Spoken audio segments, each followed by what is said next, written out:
Good day, everyone. My name is John Luis Balmes. I'm here to discuss and present to you my documentary case study. My documentary case study is focused on the documentary of Cara David, which is entitled Sugarol. For introduction, the eyewitness Sugarol, documented by Cara David, explored the issue of gambling addiction in the Philippines. This case study is structured into three parts, offering the comprehensive exploration to the documentary's theme and impact. The three parts are synopsis, reflection of theories, and documentation. Let's proceed to the first part of this documentary case study, which is the synopsis. The eyewitness documentary episode Sugarol by Cara David featured the story of Lisa and her family, who are deeply affected by Lisa's gambling addiction. Lisa's gambling causes significant financial problems, diverting family resources from basic needs such as food, education, and utilities. This results in unpaid bills, lack of basic amenities, and improper housing. The documentary shows the daily struggle, constant stress, and emotional tolls on the family, particularly on her children, Charlie and Clarice, who are torn between supporting their mother and working to afford food.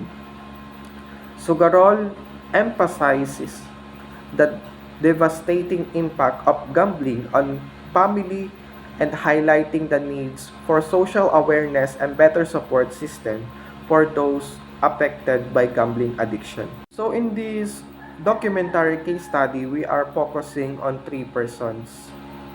Lisa or Flor de Lisa Padilla, who is 40 years old and mother of Charlie Padilla and Clarice Padilla, who is 7 years old and 5 years old. Let's proceed to the second part of this documentary case study, which is the reflection of theories. In this part, we are analyzing how these theories portray by the main characters.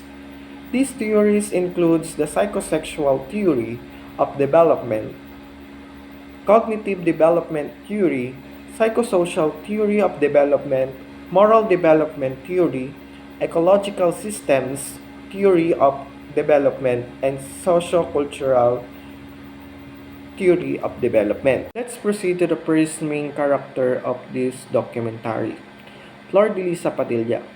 Flor de Lisa Padilla is a 44 years old woman.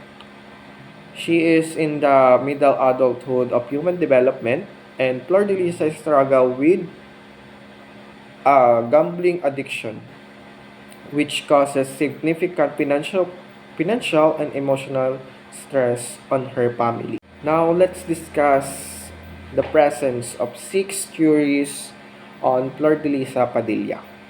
The first one is the psychosexual theory of development. The genital stage is the final stage of Freud's psychosexual development, beginning in puberty and lasting throughout adulthood. In this stage, the focus is on mature sexual desire and balance between various life areas. Success in this stage is characterized by well-balanced relationships and ability to love and work productively. And how Flor de Lisa portrayed this stage of this theory? Flor de Lisa is now in the genital stage of adulthood. Strive for a balanced life and healthy relationship and productivity. However, her gambling addiction disrupts her ability to maintain stable relationship and manage her responsibility effectively. So the second theory is the cognitive development theory. Formal operational stage. In this stage, is characterized by the ability to think abstractly, logically, and systematically. Individual can solve hypothetical problem considering future possibilities and use deductive reasoning. So how Lisa portray this stage of this theory? Lisa is in the formal operational stage, should excel in abstract thinking and problem solving. However, her gambling addiction hampers or become problem for her cognitive functions, leading to difficulties in making rational decisions and planning for the future due to the emotional and financial strain. The third theory is the psychosocial theory of development. Generativity and versus stagnation. This is the seventh stage of this theory. At this stage, individual aims to create or nurture things that will outlast them, often by parenting children or contributing to positive changes that benefit other people. Generativity involves the desire to guide the next generation and contribute to society, while stagnation refers to the sense of unproductiveness or lack of purpose. So, how Lisa portray this stage of this theory? Fleur de Lisa's gambling addiction likely causes frustration and helplessness, undermining or weaken her sense of generativity. The financial and emotional strain that may hinder her ability to provide for and nurture her children, affecting her capability to fulfill her generative role. So, as we can see to the documentary, we can see that her son became the provider for his needs because he find something to have money for further food or further lunch. Yeah, we can see that the lack of generativity to Fleur de Lisa. The fourth theory is the moral development theory. This theory has 3 levels and 6 stages. Post-conventional level, stage 5, social contract, and stage 6, principles. At this stage, individuals recognize that law and rules are relative and can be changed if they do not serve the greater good. Prioritizing democratic principle and welfare society, they follow self-chosen ethical principles such as justice, dignity, and equality, which are considered universal and applicable to all situations and societies. So how Lisa portray this theory? As an adult in a post-conventional level, Fleur de Lisa likely struggles with complex moral decisions due to the gambling addiction. Balancing her family responsibility with her ethical principle is changing, and the stress may hinder her ability to consistently act according to this higher moral standard. For the fifth theory is the ecological system theory of development. So this theory has no stages but it has 5 layers. First layer is the microsystem. Second is mesosystem. Third is exosystem. And fourth is macrosystem. And lastly, the chronosystem. So, how these systems portray or presence to Flor de Lisa. Microsystem includes Flor de Lisa's immediate environment, such as her interaction with her husband, children, and probably her neighbors. Her gambling addiction directly impacts her daily life, causing stress and emotional strain to her children. Mesosystem.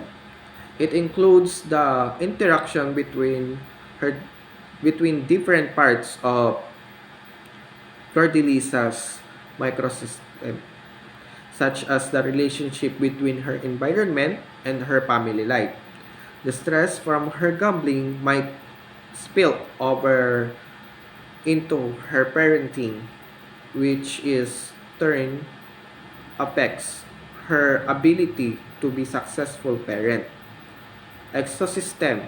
It includes the external environment that indirectly influence Flor de Lisa, such as the gambling community or the local economy. For example, the availability of gambling opportunities in their community may include or contribute to her addiction, thereby impacting her family. Microsystem naman or macro involves the cultural and societal values, laws, and economic condition. Cultural influence towards gambling, societal support system, and economic pressures all plays a role in shaping the family's experience. Chronosystem. It reflects the dimension of time and encompassing life transition and historical events. The duration of her addiction and any significant changes in the family's circumstance over time influence Flor de Lisa's development. So for the sixth theory is the socio-cultural theory of development. So let's discuss how this theory is portray or present to Flor de Lisa Padilla. Flor de Lisa development is shaped by her social environment, including her interaction with family, friends, and community. Her role as a mother and wife, along the challenges of her gambling addiction significantly impact her cognitive and emotional development. Flor de Lisa ZFD includes learning her coping strategies, problem-solving skills, and ways to manage her responsibility effectively. Supporting from the community and counseling could be help her develop or could be help to the development of her skills or to develop these skills.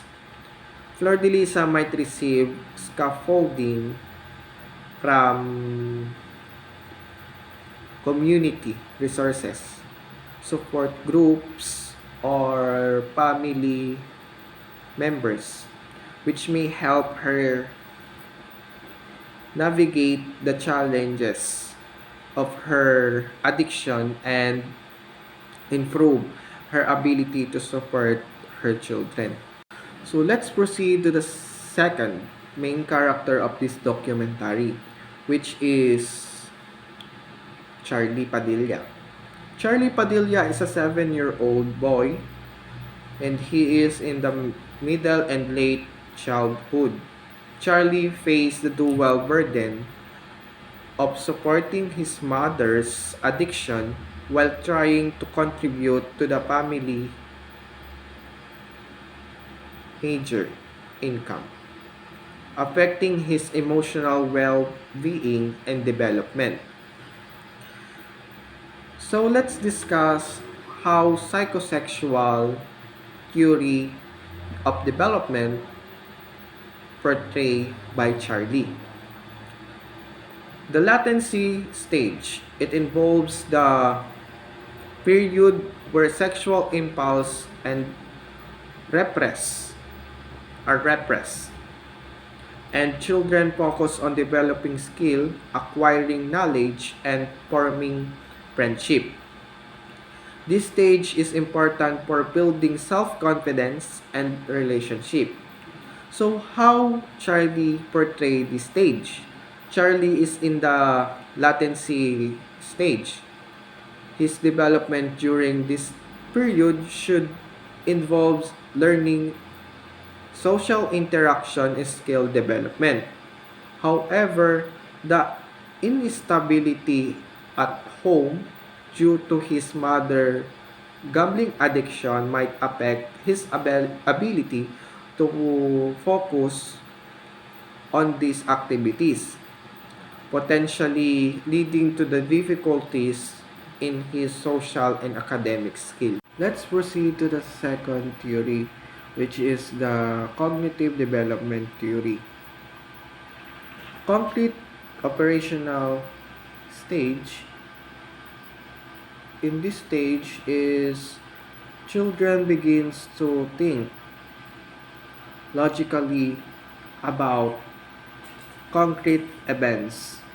They understand the concept of conservation, reversibility, and cause and effect relationship. Their thinking becomes more organized and rational, but it still focus on concrete, tangible objects and events. So, how does Charlie portray this theory? Charlie is in the concrete operational stage, developing logical thinking skills and understanding the concrete events and principle. However, in instability at house or at his home due to his mother gambling problem may distract him from learning and hinder his cognitive development, causing issues with concentration and logical thinking due to the stress and anxiety. So, this is followed by the theory of psychosocial theory of development. Industrial and inferiority. During this stage, children begins to develop sense of pride in their accomplishments and abilities. They work towards gaining competence and skills, and their self-esteem is influenced by how effort there are perceived by others, including the parents and peers. How Charlie how does Charlie portray this stage? Charlie is developing the sense of industry, but his mother gambling creates an unstable home environment. This instability might hinder his ability to focus on school and other activities, possibly leading to feeling of inferiority if he struggled to achieve and gain approval. Let's discuss the fourth theory, which is the moral development theory. Charlie is in the conventional level. Stage 3, good boy attitude, and stage 4, maintaining social order. At this stage, children want to maintain good relationships and seek approval from others, making moral decisions based on pleasing and helping others and meeting social expectation. They begin to understand and adhere to law, to rules, and authority to maintain order, reflecting more mature understanding to societal expectation. So how Charlie portrayed this stage? Charlie is transitioning from valuing acceptance from family and peers, which is the stage 3, to understands the importance of rules and authorities, which is stage 4. His mother gambling may cause confusion about right and wrong, hindering his ability to internalize and follow social rules. Now let's discuss the fifth theory, which is the ecological systems theory of development. So as I said earlier, this theory has no stages, but it has 5 layers, which is the microsystem. Microsystem includes his home, gambling community, and interaction with his peers. The inability at home due to his mother's gambling affects his emotional well-being and having education. And next is mesosystem. It includes the connection between his home and school. But in Charlie's case, he is not able to have education due to the poverty. For instance, the stress and anxiety from home might affect his behavior. Any feedback from peers and community to his parents can further influence the home environment. And next is the exosystem. It involves setting the indirectly settings that indirectly affect Charlie, such as the local community, economic situation. If his mother's job is unstable due to gambling, it indirectly affects Charlie's sense of security. And next to that is the macro system. It includes the societal and cultural influence, such as societal views on gambling, family roles, and the availability of support services. These borders factors shape the family's experience and Charlie's understanding of his situation.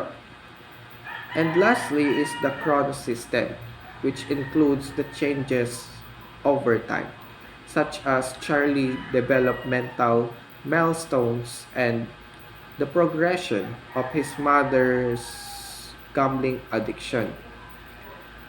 Its significance events such as moving house due to the financial instability also impact his development. Let's discuss the sixth theory, which is the socio-cultural theory of development. Charlie's development is influenced by his interaction at home and neighbors. The instability caused by his mother's gambling affects his learning.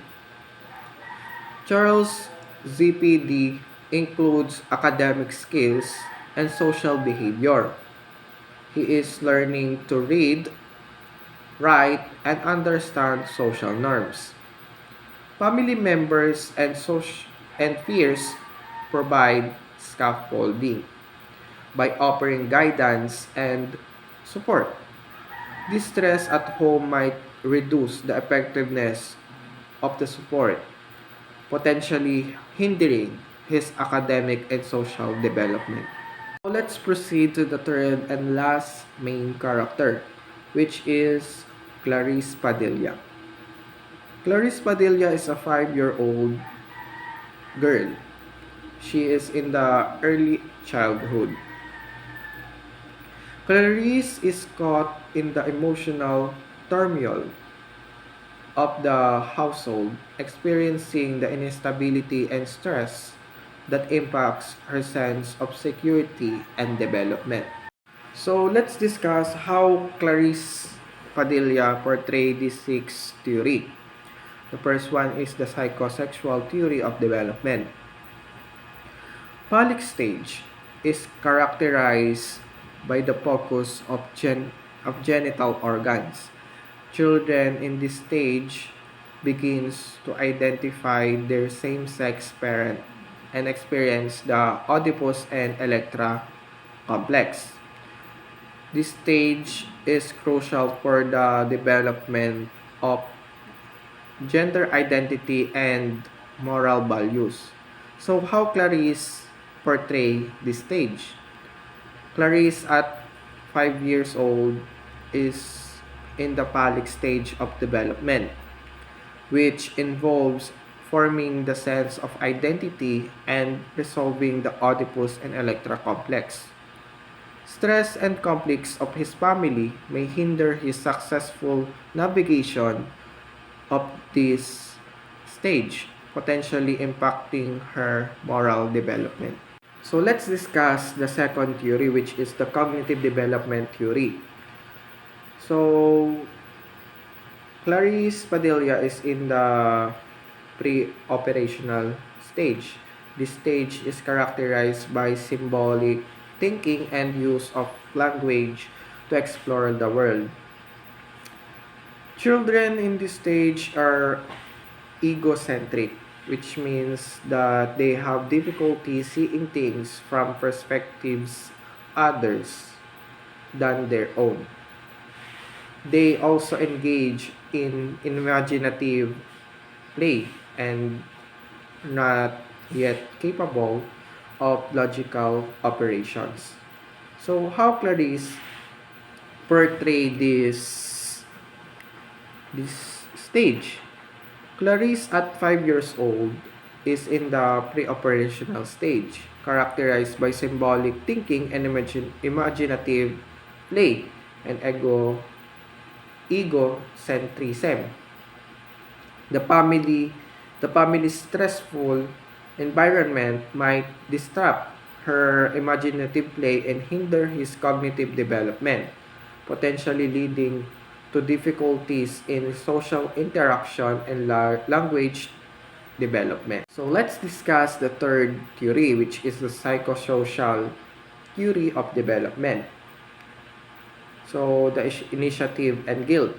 In this stage, children begins to assert power and control over their environment through directing play and other social interaction. Success in this stage leads to a sense of initiative, while the failure results in feelings of guilt. At 5 years old,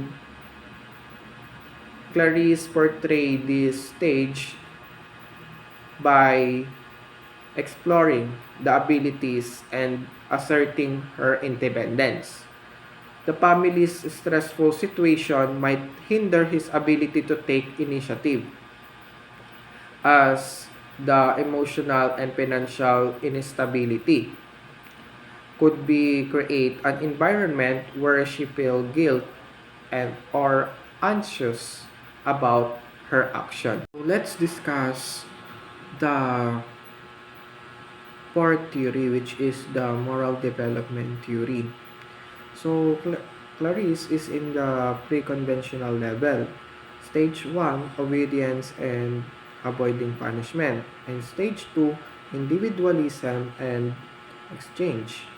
So at this stage, children see rules as fixed and absolute, obeying them to avoid punishment.